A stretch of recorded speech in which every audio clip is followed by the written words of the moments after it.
Ben, Nick and Andrew were in the cars on the way over, and their plan was to vote as a block against Patrick that night. Well, allegiances do not last long, because on the way back, Andrew is swapped out and Mark is in the car, and that's when we see the lads change their votes. Mark is in, and he clearly is a leader because he gives them a 2-line reason why he thinks Andrew is a traitor, why he's going to go for Andrew.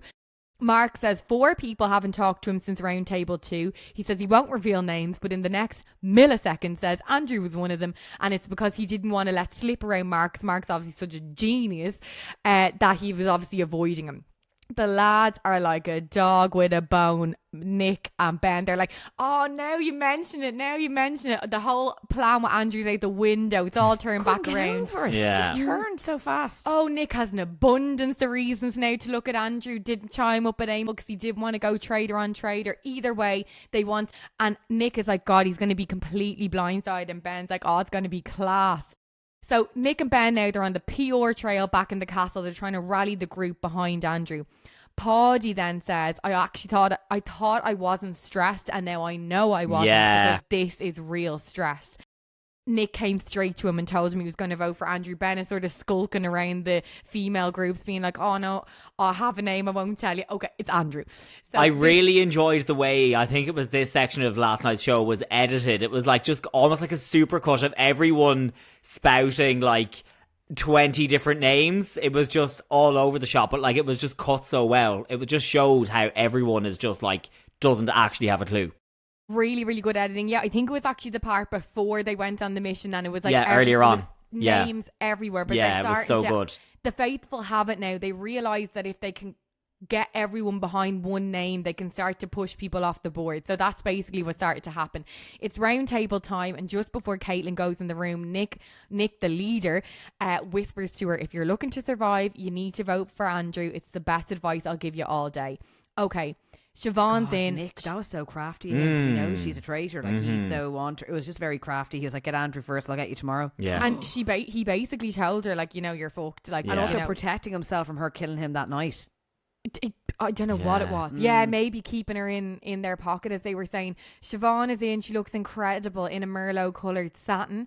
Mark starts the round table tonight, and he's questioning how can Eamon's banishment help the team. So he's going for Andrew, and Andrew thinks because basically Andrew said to him at one point, he's like, okay, I think there's a male and a female traitor, and I think it's a woman who's quiet and shy, and I think it's an alpha male.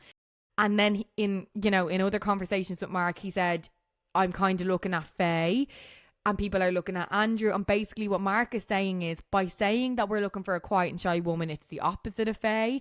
And by saying we're looking for an alpha male, that's the opposite of you. So he thought with that statement to Mark that it was Andrew trying to get the heat off him and Faye, the two traitors. Completely off the mark.